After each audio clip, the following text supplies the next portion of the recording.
is K-Dawn right here. 101.5 FM, 720 AM. This is the Vegas Take. Brian Feldman pinch hitting today for Sharp and Shapiro. Looking forward to your calls, which we will be taking shortly. Joined right now still by Dan Duva, the radio voice of the Las Vegas Golden Knights on Fox Sports Radio. Dan, appreciate you hanging on through that long break. Sure. Not my show, so I didn't know, but I had a couple more questions. Right? No problem, Brian. Well, No you're problem. used to radio, you know the deal, but That's right. you know, I'm not going to continue to beat this dead horse. I think it's already in the Elmer Glue factory, so we'll leave it there for right now. A couple of other things as we move forward. One of the things on my mind and those in the know are, of course, the beloved number 71, William Karlsson. As we all know, he signed a one-year deal last year so he could show his wares. He did not want to accept what they were offering, and he rolled the dice. I think he did pretty well rolling the dice, considering he wasn't a secret this year. Still got himself over 20 goals. Still had a very decent season for this team, but the question is the money available, and do they sign William Karlsson? Yeah, I think that they'll find a way. It might not be easy. It might mean making a trade with another player to get underneath the cap. I mean, Will Karlsson last year, as you mentioned, a one-year deal. It was just over $5 million on a cap hit. And, he wanted more, but the trouble was he scored 43 goals once. The year before he had 6. You figure that the deal that the Golden Knights offered him that he didn't want to sign would be available as long as he didn't have a disaster of a season. And he had a pretty good year, not a 43-goal season. But if he had put up 43 goals again, I mean, he probably could have gotten, $7, $8, $9 million a year. But I think that the number is more around, 5 or 6 because, you look at his line mates, whether it's, Jonathan Marchessault got $5 million a year. That contract goes through 2024. So it's probably something around there for Will. Obviously Will wants to be in Vegas. The Golden Knights want to keep him here. And I would be shocked, absolutely shocked, if they can't figure something out. Because remember, he's a restricted free agent. So the Golden Knights still have certain bargaining rights with him. Another team can't just quite swoop in. The Knights would have an option to match and so on and so on. So I would be shocked if the Golden Knights and Will Karlsson can't come to some sort of an agreement for a long-term contract. I surely hope they do. I was a little bit concerned, obviously, as everyone was that was in the know when they got Mark Stone. As valuable as I kept telling people this guy is, and, he might cost William Karlsson being a Vegas Golden Knight. I go, trust me, people are going to be disappointed because, people are still getting acclimated to hockey out here. Like I said, I'm from Detroit. I knew the value of Mark Stone. This guy is a two-way player that can literally do everything, and so valuable and such a tremendous acquisition. But William Karlsson is a fan favorite. People will love that line of Smith, Karlsson, and Marchessault probably for the next 30 years here for what they did last season. I hope they get him signed. And plus, I got one of his jerseys, so I kind of don't want to have to put it in mothballs. Last question for you, Dan, before I let you go. This year, what a mix-up. One of the most exciting Stanley Cup playoffs I can remember in recent memory. I said after that Sharks game, I literally said that I was not going to watch the playoffs anymore. I was going to boycott them. I was that bitter.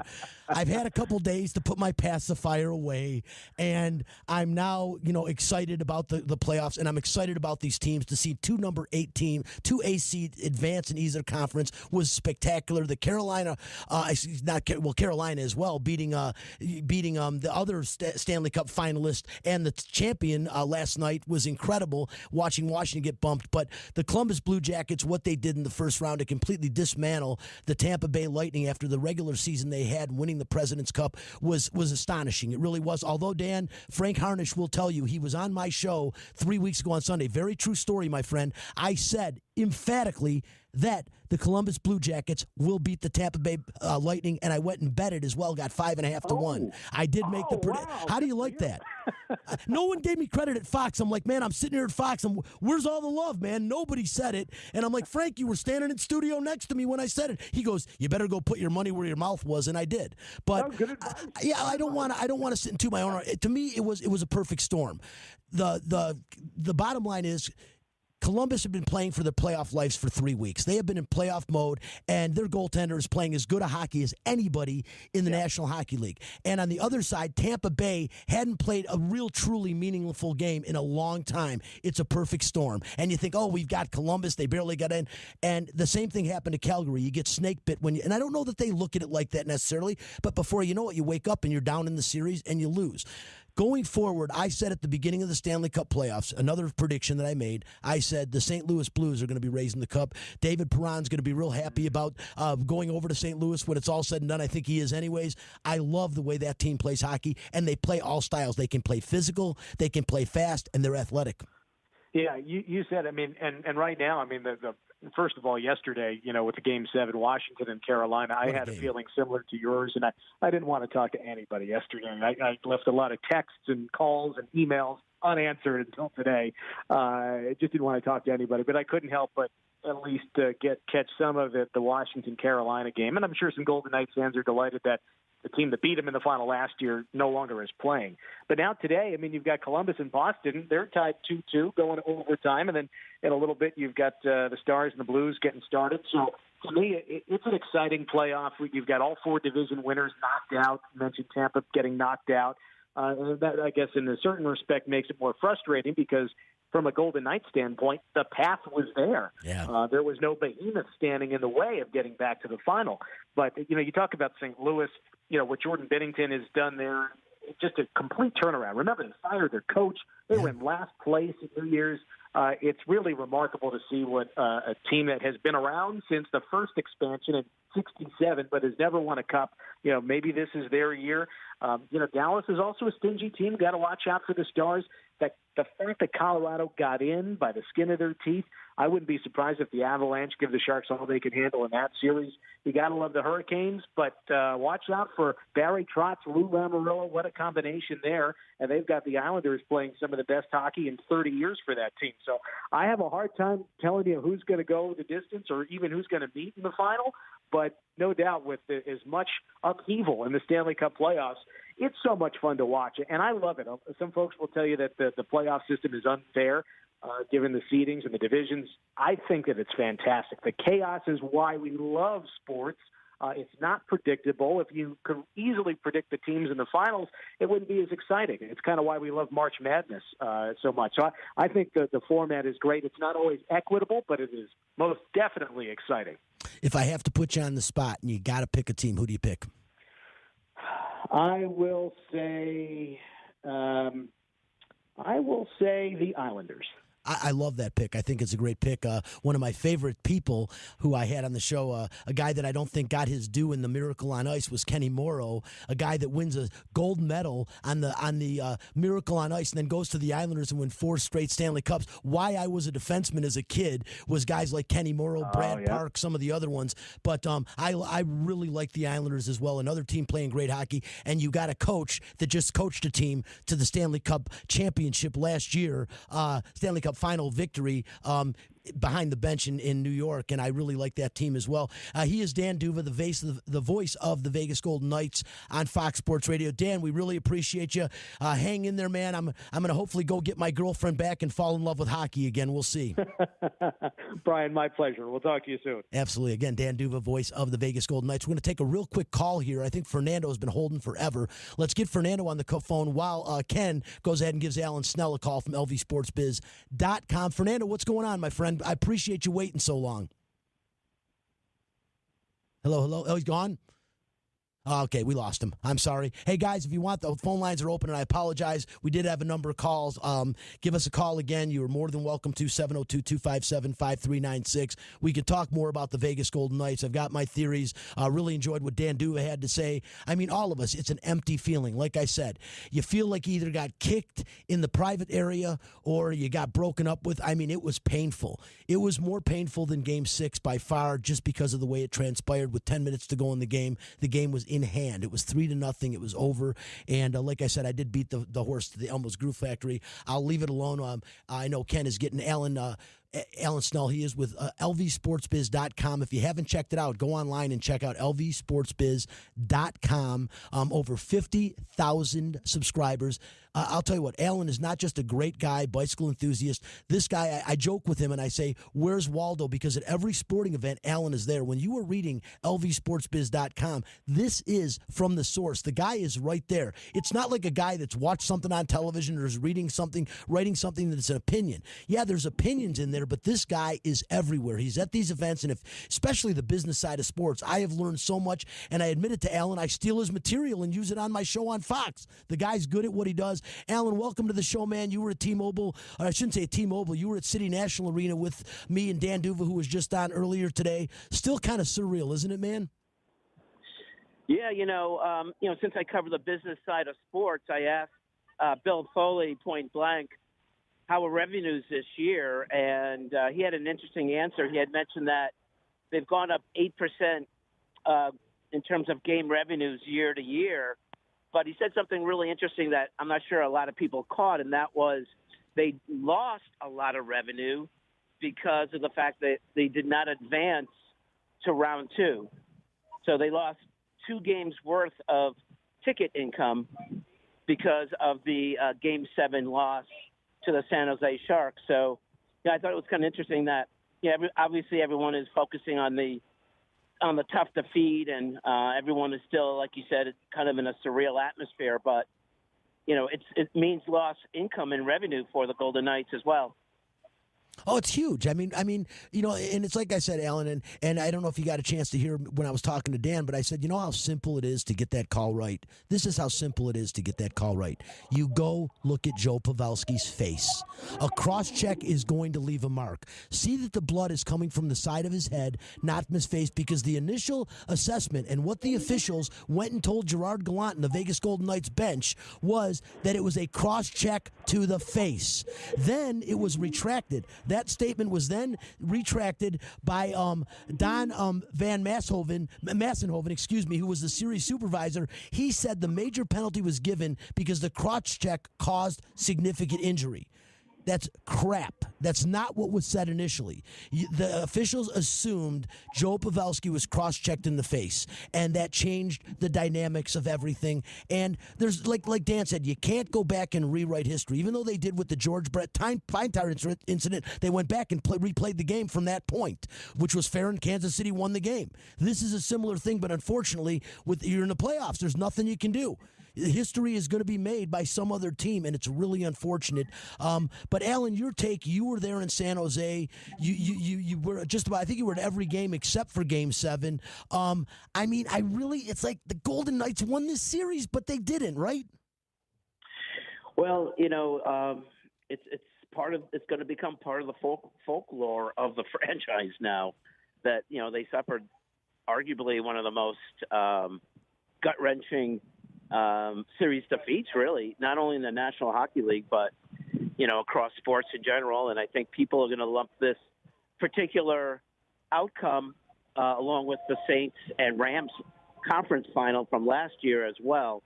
And it was kind of interesting to talk with the players today. Obviously, I think you were there as well. I mean, obviously the storyline now is, hey, we're not going to wallow in the pity. They're not going to whine.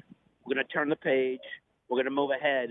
That seemed to be the kind of talking point that McPhee, along with Bill Foley, was kind of hammering home today, and the players pretty much parroted that. But obviously, it was definitely a kick in the stomach to the team. The one thing I will say, I don't cover the sports kind of side of it per se, but they were down a man for 5 minutes, but giving up 4 goals is kind of rough too. I mean, the bottom line is they scored 4 goals in 3 or 4 minutes on that power play, and that has to be addressed as well.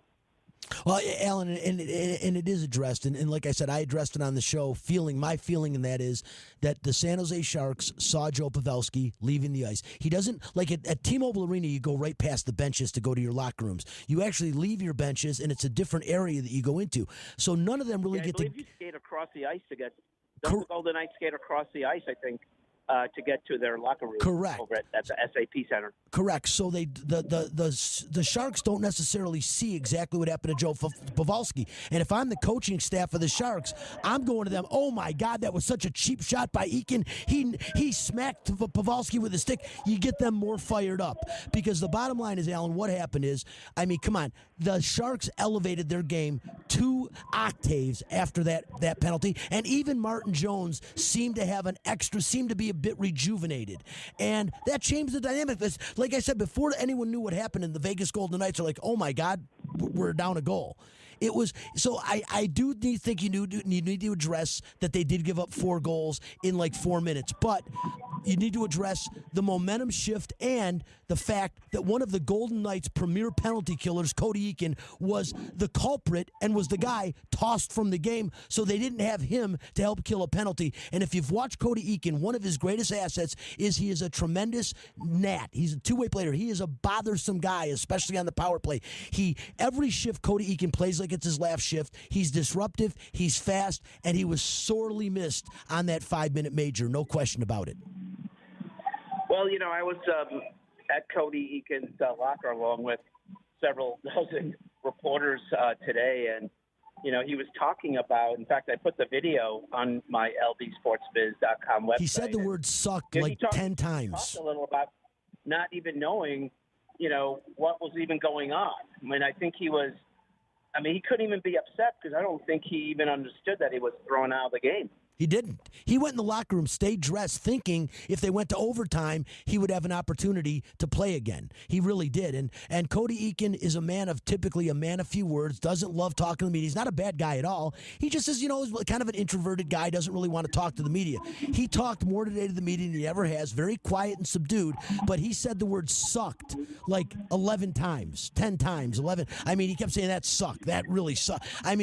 Yes, they're moving on the best they can, but it's still a very, very fresh and deep wound. And it's a wound that's probably going to be with these players for the rest of their lives because it is an opportunity that you can't get back. And it is so hard to get to the Cup playoffs, then to advance. And they were on the cusp of advancing, and it was snatched out from under them. Very sad. He is Alan Snel, lvsportsbiz.com. Again, over 50,000, probably way more than that now. I keep using that line. Subscribers strong. Great stuff. Alan, what can we expect coming up in lvsportsbiz.com? Hey, Brian, listen, it was great to chat as usual, man. Keep up the great work. Okay, Alan, not here. We appreciate you, my friend. Alan Snell, again, lvsportsbiz.com. We do have to go to break in about a minute and a half here anyways. So we appreciate Alan joining the show, and again, does great stuff over there. This is the Vegas Take. Again, I'm Brian Feldman, filling in for Shapiro and Sharp, and I guess we got 3 minutes before the break. You can give us a call. Again, this is KDWN 101.5 FM, 720 AM. We'll be here right up until 8 o'clock. Joining us just after the top of the hour, J.D. Sharp is going to be tuning in to tell us what's going on in the NFL draft. I can give you a little rundown here, which I'll do before the break. And then, of course, at the bottom of the hour, we'll be talking to TMZ Sports. I'm looking real forward to talking to Michael. He's got some good stuff, and I can't wait for that. But if you don't know what's happened in the draft so far, if you're not paying attention and you're driving, so far, almost everything's expected. I did a mock draft for the first round, and I'm pretty good, man. I'm pretty impressed with myself, and I'm not going to sit here and toot my own horn, but seriously, I had, for the Arizona Cardinals, Kyler Murray going first. We all knew that. The Heisman Trophy winner out of Oklahoma bailed on the first round that the Oakland A's gave him, and he is going to play in the NFL, being the first pick overall. He's going to make $100+ million. He'll be fine, but no one's surprised at that. I'm surprised, and I give that grade a C- because they already drafted Josh Rosen last year with the first pick in the draft. Oh my God, you're going to the well. It reminds me of the Detroit Lions when every year it was receiver after receiver, Charles Rogers, and one after the other that failed.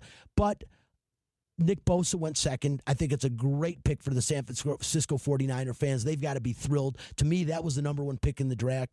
And Quinnen Williams, I also love this pick out of Alabama. I've got some very good friends that are Jets fans. Jose, Chris, you guys are loving this.